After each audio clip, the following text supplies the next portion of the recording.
Thanks very much, Connor. Three very difficult acts to follow, I'd say. I said to Dennis, and I had the pleasure of meeting Dennis years ago as we worked in Northern Ireland on some projects together, but I said to him, geez, this is a great crowd for late in the day. I'm surprised there's hardly a seat available, but probably half of them are guards anyway, or relations of guards.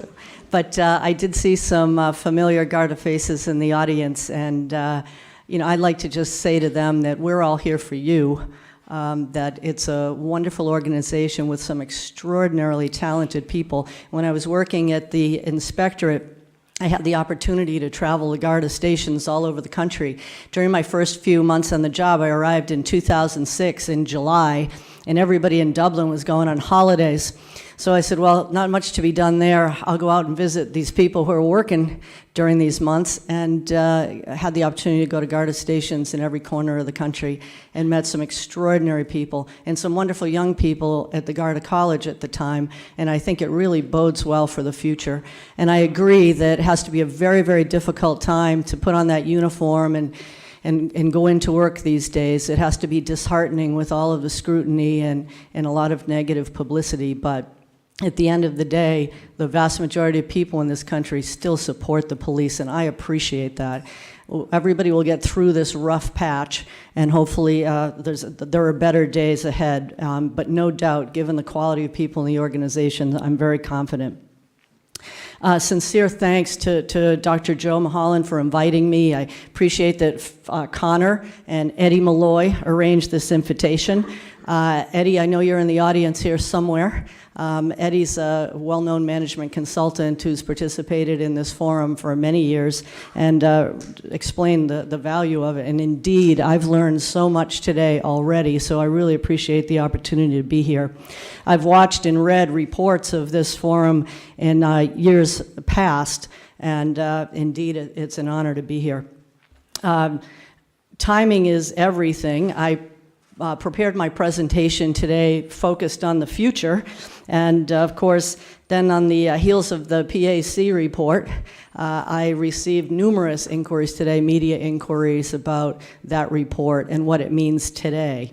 And while I've never been one to dodge questions and will not dodge questions going forward, I just want to be clear, and I think Connor alluded to this earlier, we've not been tasked with conducting performance evaluations or historical inquiries.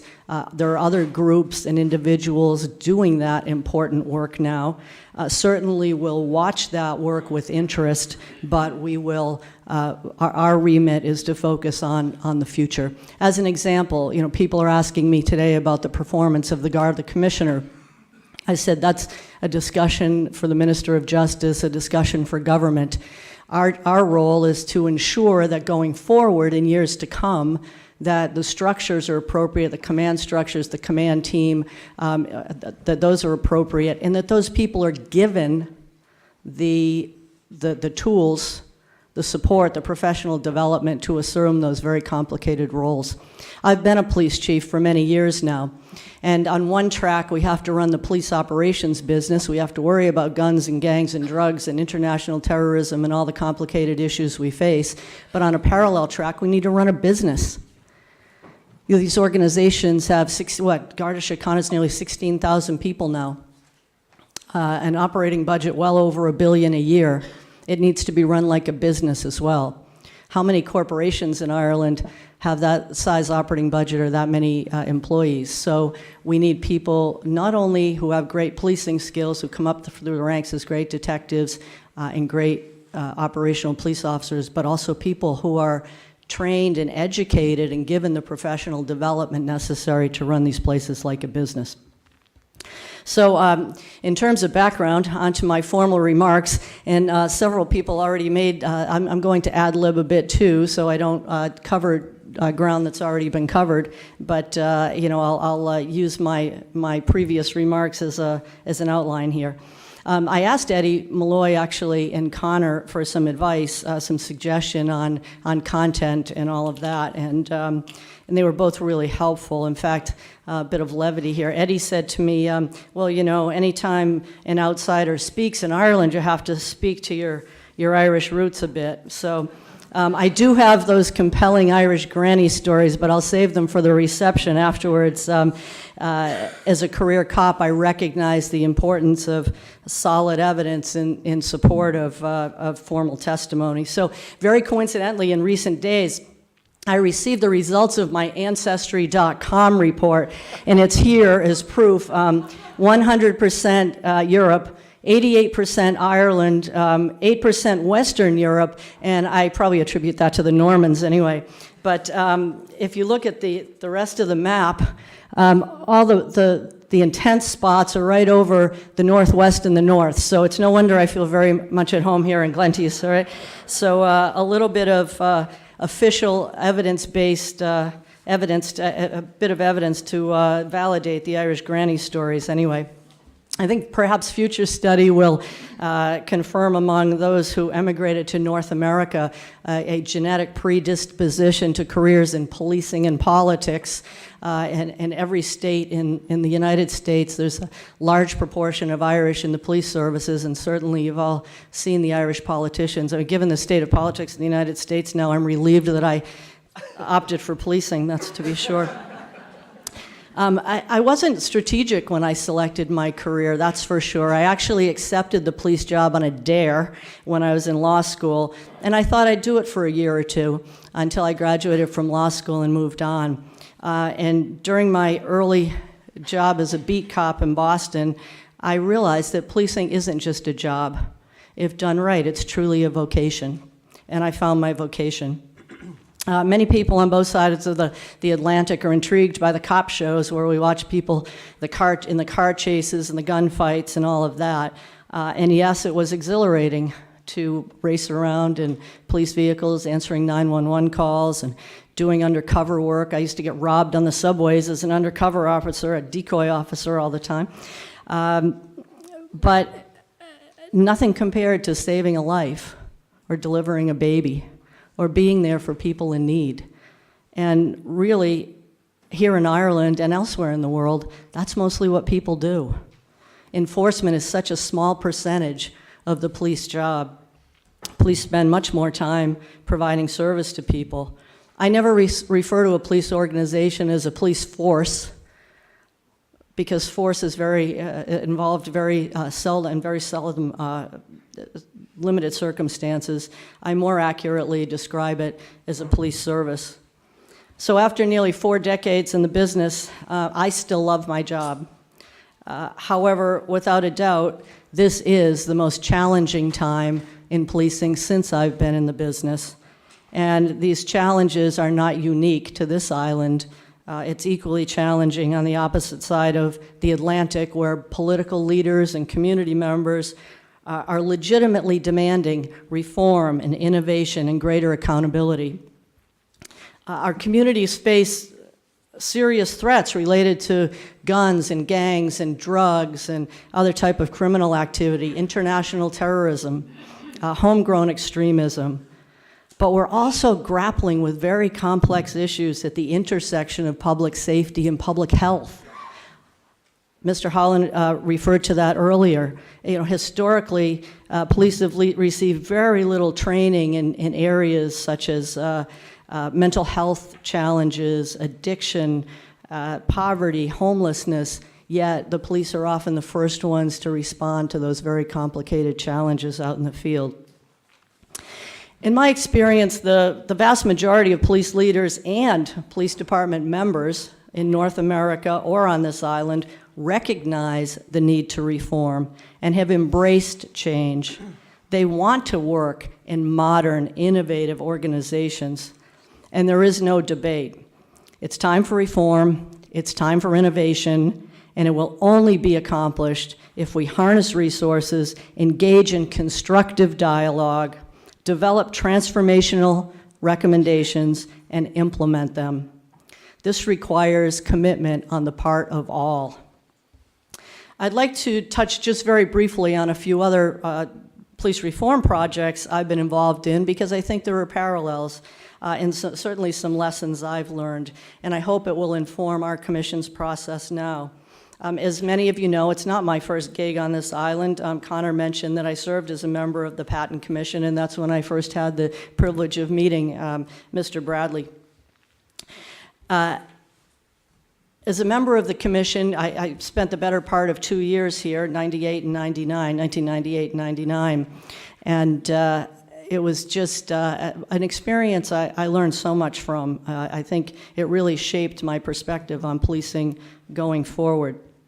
Mostly, I learned the importance of democratic engagement when designing reform and managing change. We received more than 2,500 written submissions from ordinary people in Northern Ireland. I remember when we first advertised for written submissions, I thought, we'll probably get a few hundred, and I committed to reading every single one of them. So I lived up to the challenge, but it was overwhelming, but it was wonderful that many people engaged in the process. We received some emails, some one-page letters. We also received volumes of information people had collected over the course of years, and all of it was very helpful in informing our process. We also went out to public forums and attended hundreds of meetings, some public meetings such as this, others more private meetings. But I think everybody who wanted a voice in the process had a voice in the process, and that was so important to us. We visited police stations throughout Northern Ireland. In fact, as I recall, we visited every police station in Northern Ireland. We also went out on patrols and attended public order events. We had to see it firsthand in order to get a really clear perspective on it. We benchmarked internationally too, particularly to hear lessons learned from other places where they were trying to align human rights with principles of democratic operational policing. In the end, we produced a report that was only about 100 pages long. We said we didn't want to produce a report of several hundred pages because we were afraid nobody'd ever read it.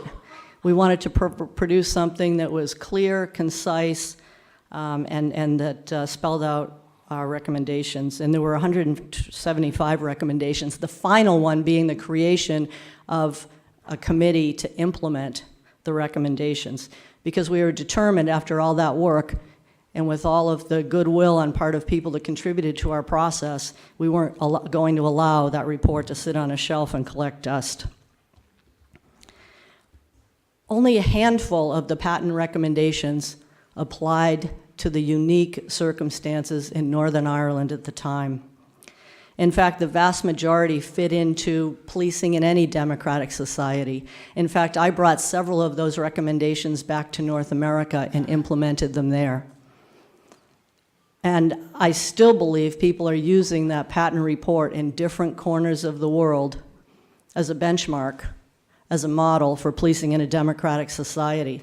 I'm incredibly proud that I had the privilege to work with such dedicated and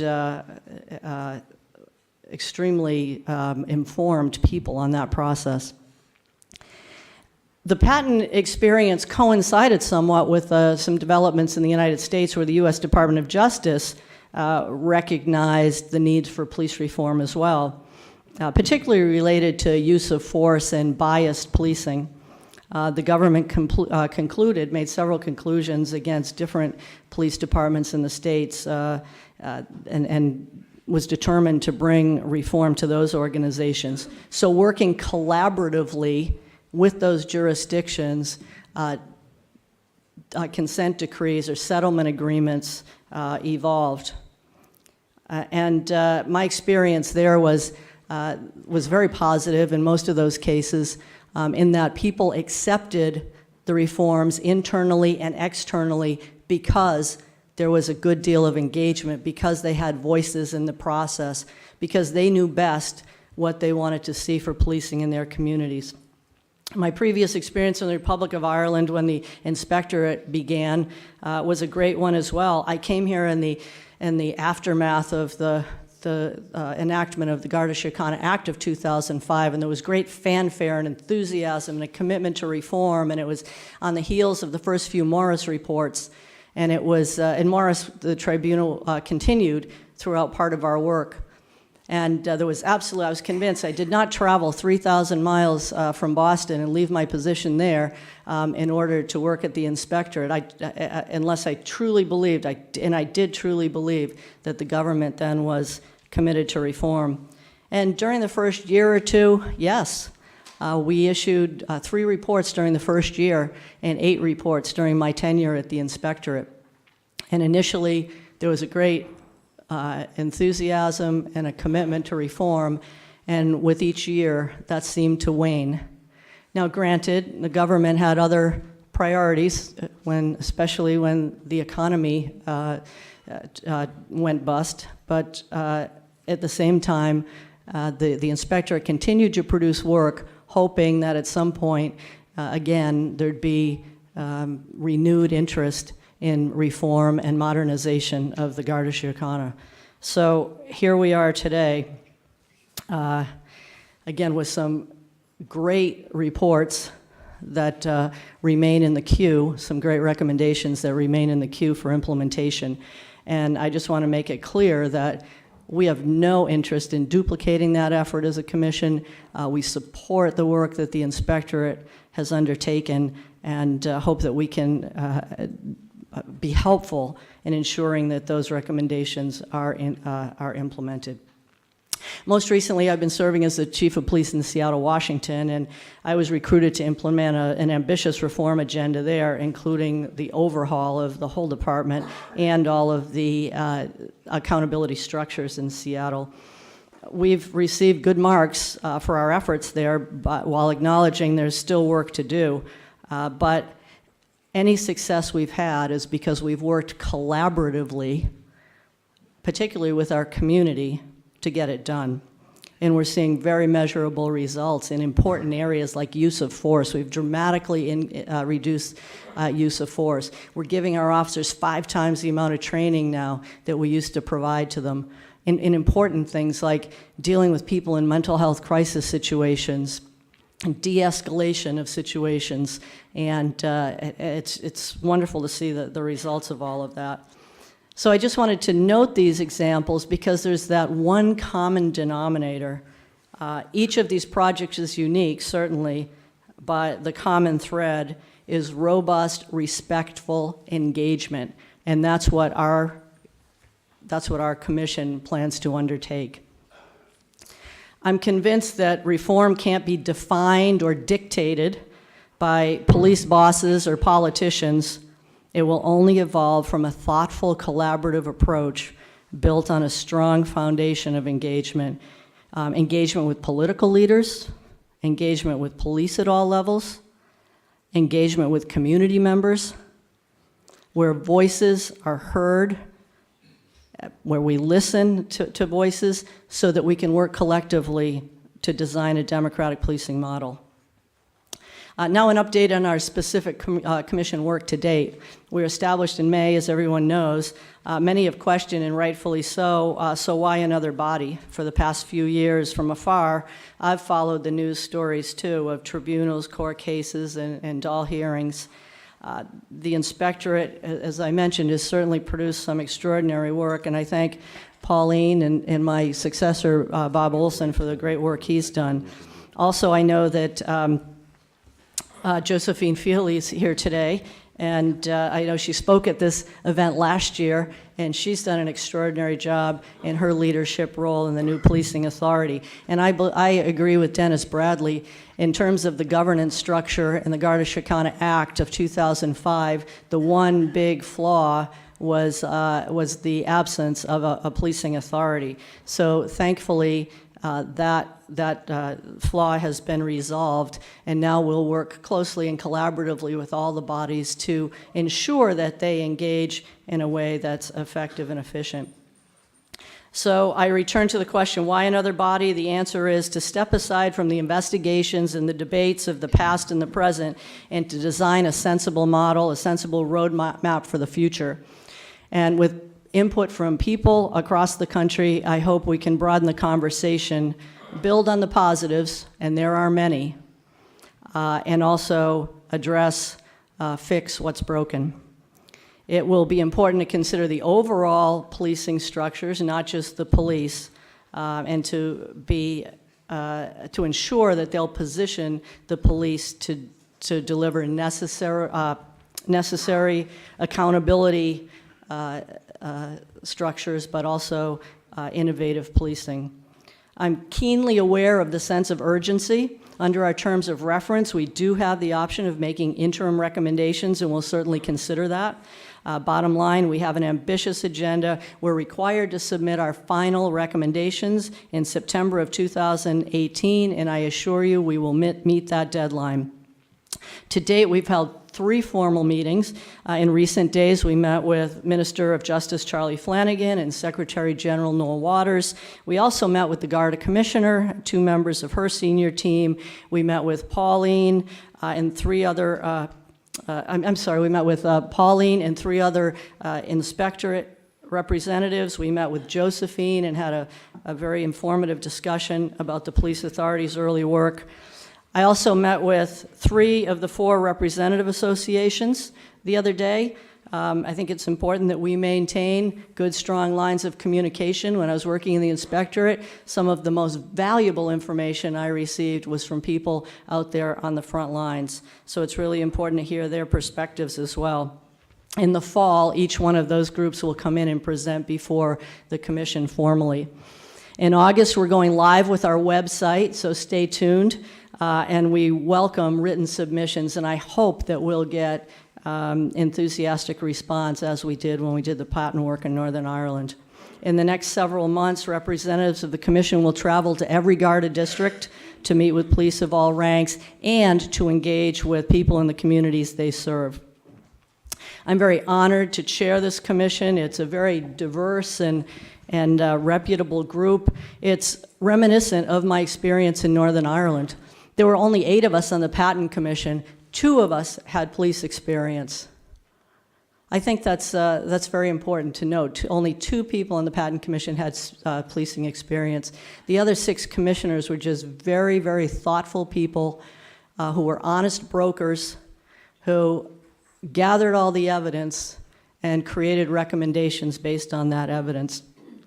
And this group, too, is a group of people who bring extraordinary skill and expertise to the table, but have no hidden agendas.